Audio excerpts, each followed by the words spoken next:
Assalamualaikum. Welcome to Member Spotlight. Welcome, Tariq. Thank you, Kashif. Walaikum assalam. Good to be here. Yeah, happy to have you here. Thank you for being part of the AMCOB journey. Would love to hear more about you and how did you start your journey and where you are right now? Yeah, thank you. So, my business and my career has really been an interesting journey that's taken me across the globe. I've had the opportunity to live in some amazing countries like India, the Philippines, Dubai, and have been able to set up businesses for large corporate companies in, again, China, Brazil, France, Malaysia, and you name it, I've probably been there at some point. So I've been involved in the business process outsourcing field. And what that generally means is that we handle the customer service, the support, and back office processing for large enterprises. And I had the very unique opportunity in 1999 to become the CEO and founder and leader of one of the first BPO companies in India, a company called FirstSource. And FirstSource, well, it was called First Ring at the time, and now it's become a publicly traded company through acquisition and through time. And it's now a publicly traded company called FirstSource. I remember very vividly why I did that. And, I've always been fascinated with the use of technology and communication and just really creating a better customer experience for our customers and the customers we serve. And going into India back in 1999, the only ability to do that was because of some fundamental changes in technology that this brave country of India started on this journey of laying fiber optic cable across the country and really changing some legislation and things that really enabled this industry to exist. And specifically having to remember to petition the government to allow women to work at night at the call center, which was an interesting experience. I had to meet the parents of these women to convince them that their children would be safe working in this environment. We had to petition the government to lay fiber optic cables in order to do this. So truly, I was at the very forefront of this industry and when it started. And I'm very proud of the thousands and hundreds of thousands of people that have been employed in this industry as a result of this. And so I think the greatest thing that I'm most proud of over the years is just the massive amount of jobs that we've created in industries that just didn't exist in places like India. Also in the Philippines, where I was the managing director, CEO for JP Morgan, started the mortgage servicing business there. And now JP Morgan is probably one of the largest employers in the Philippines. I had close to 5,000 employees when I was there. And easily JP Morgan probably has about 25,000 people there now. So I think, this impact to communities, the impact to people has been a fundamental driving force of why we've done this and why my career has evolved in all these different places, but really with a focus on technology and how technology can enable these opportunities. And so today I've really, transformed our business. When I started BrainCX 3 years ago, was really based on a passion to do this differently, to leverage technology and really create a better experience for our customers who are frustrated with what I call dumb bots and being a lot of techniques to avoid speaking with their, with the brands and just really creating a better way to handle that so that brands can still achieve the financial goals that they have while still creating an excellent experience.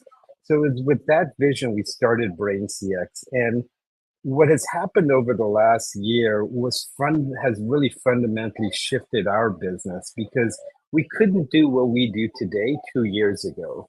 The use of AI and creating autonomous bots, which is what we do today. And our goal is to become the world's first autonomous BPO company, meaning we will have no agents or very little agents providing support via conversational voice to customers.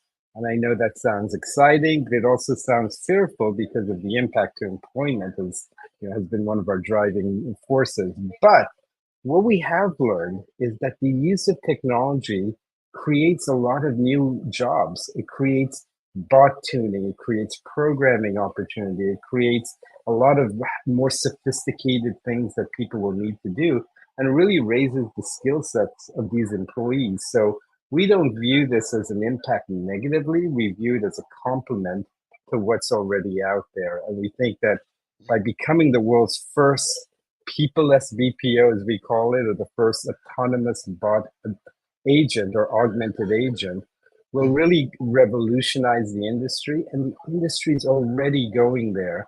It's happening now, and the technology is there, and it's evolving very rapidly that allows us to do this and do this in an amazing way. So very excited about the journey that we're on. And I think, we're just thrilled. And my career to this point has led me to where we are today. Okay, no, that's definitely exciting. Would it be focused on any particular industry or sector?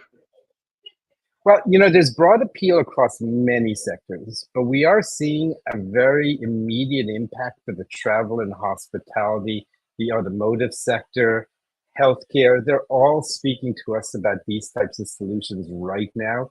We're working on some of these solutions where, you call your car rental service as an example, or you call an auto dealer as an example, and you're going to be speaking to a very lifelike bot, and we let you know up front that we're an augmented agent or an AI agent, but you will have a very deep, enriching conversation, not like the traditional, press one, press two, and trying to guess who you are, but a very contextual conversation. And so, yes, I think it has broad appeal to many industries, but I think the travel, hospitality, the automotive sectors are we're seeing the biggest demand right now.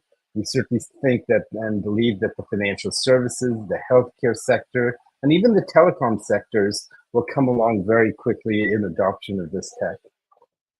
Okay. How is it going to impact the industries in general and the workforce?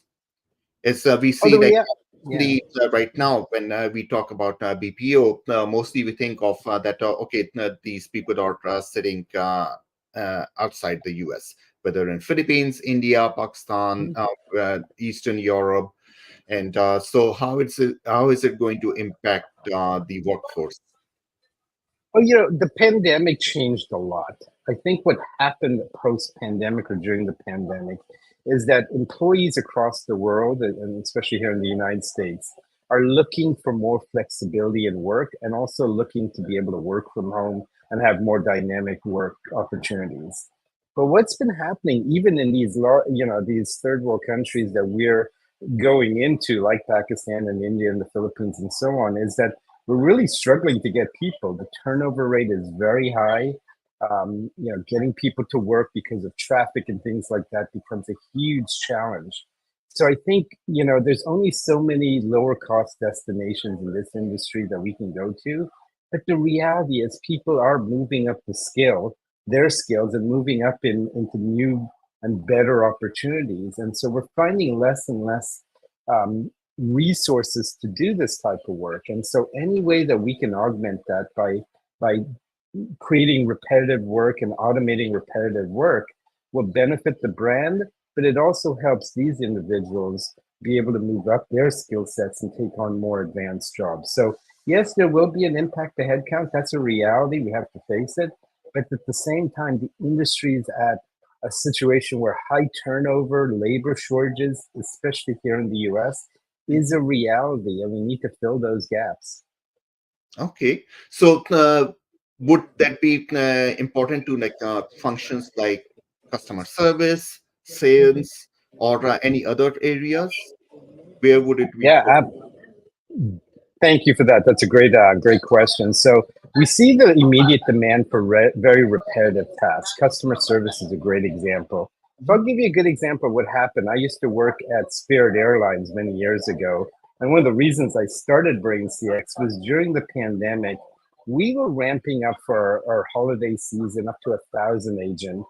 And when the pandemic hit, most of those folks could not come to work. We went down to 80 agents, and we had this massive amount of people calling to cancel their flights, get a credit or a refund.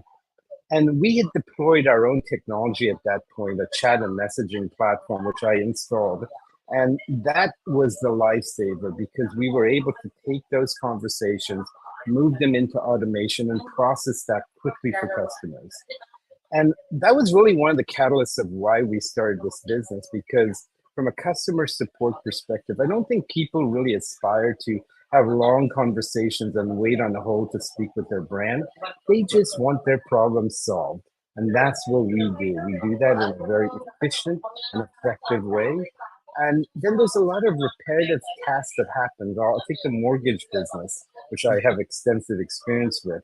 There's so many processing that happens that could be automated and done, through automation and through, the use of agents as well, but making them much more effective and efficient in how they process these documents. So there's a wide gamut of things that we can do.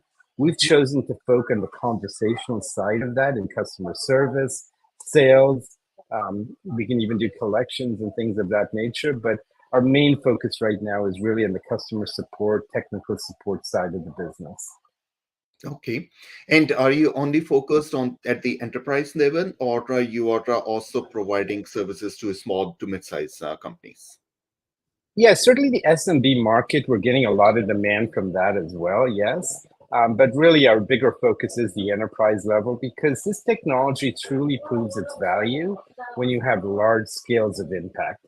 When you're talking about 500, 1,000 agents, where they're getting large, massive amount of volume. The reality is, if you're a business that has 5, 10 people, you may not see as huge of an uplift by employing AI. You certainly could use offshore talent to do that and do it effectively. But I think where the massive opportunity comes is from what I would say the larger middle tier companies and enterprise level companies that have several hundred employees type of work that is repetitive in nature, and they're struggling to find people to work there. So yeah, I think from the short answer is definitely enterprise level, but we are seeing demand and opportunities in the SMB sector as well. Okay, no, that's definitely good to hear. Where do you see the future of BrainCX in about 2 years? I am so excited. I just came off of several meetings with large investors that are just pumped up about what we're doing, because they see this as an opportunity to become one of the largest businesses out there. The challenge is that our competitors who are traditional BPOs do not have the motivation to automate and innovate. They're a people business and they do people very well. And that's what they do. But they're seeing significant impact in their stock prices, their cost model, because they're struggling to get talent and to always have to be recruiting. Our business approach is we're leaning in first into technology to solve these problems. And the investor community is really excited about this because they see the financial impact of this and how we can be the leaders in this. It's still a new industry. It's still burgeoning. And, what will happen over the next year or two as we innovate and use BrainCX as a lab to really break and fix these things, we will become, I believe, the leader in this industry. We believe that we will lead it. We will be the thought leaders. We will help with the direction of where this industry heads. And we aspire to really be the number one and largest autonomous AI agent BPO company. And we really believe that within the next 2 to 3 years, we will be well positioned to lead this industry. All right. And of course, under your guidance, your leadership, because you have done it before. You have done it. Like you Absolutely. have run largest organizations in the world. So definitely, right. I'm very excited and hopeful that it would be a very successful venture for you. Thank you. Thank So you. outside of work, what are your activities or hobbies that you are interested in? So I have an amazing wife. We travel quite a bit. We travel all over the world. We make time to spend time together, juggling the extensive demands of my business. We try to incorporate travel whenever possible to different destinations. I have a new grandson, which I'm very excited about. So my goal, honestly, is to spend as much time with him, be able to find that work-life balance with him and my wife. And we do, again, a lot of traveling to different places, renting a cabin here and there, going to the mountains. We've done several safaris over in Africa. So I think it's important to find that time and to schedule it and ensure that you take that break as much as possible and keep focused and centered that your family is the why you do this. At the end of the day, that is just so important. And it's, I think, the one struggle that we have as leaders is finding that balance. And so for me, we do that by spending time together and traveling and doing things together whenever possible. All right. And the last question that I would like you to share with the audience is you have come from like Fortune 500 running multiple operations over there and now being an entrepreneur. What advice would you give to fellow entrepreneurs? I think that it's very easy to take shortcuts. It's very easy to assume that by going quickly in one direction and staying the course is the right direction. But what I've learned is a couple things. One is if you lead by integrity and you have a focus on excellence, the people that work for me hear me speak about excellence often. We don't aspire to be average. We aspire to be excellent in everything that we do, but we are guided by our integrity and our ethics in how we do that. I am certainly very comfortable in failing and failing fast and moving forward quickly. And I do that quite often. I think that's one of the best advice that I can give to leaders is fail fast. But do that and guide yourself based on integrity and ethics. And if you do that, I certainly believe that you will build a very long and sustaining business. When you take shortcuts, it will always come back to bite you. It will always cause challenges in the end. And I think if you have a principle-centered, ethical approach to business, you stay the course, you're focused, but you do it with a vision of excellence and aspiring to push yourself to go beyond average, I think you could build a great business and a very sustaining business. And so I challenge people to not just be normal and just do the average that everyone else does. The only way you could really separate yourself in this industry and in business is by really focusing on the customer, leading with ethics, and really focusing on excellence. And I think if you do that, you will be successful. All right. No, that's a great advice. Thank you again, Tariq, for being here today and for being part of AMCOB. Really appreciate your Kashif, participation. thank you. Thank you for allowing me to be a part of this organization. I found amazing value. I encourage anyone interested in this to join it. Personally, it's been very fulfilling for me. So thank you for giving me this opportunity. Thank you so much. Assalamualaikum. Walaikum assalam. Nice speaking with you.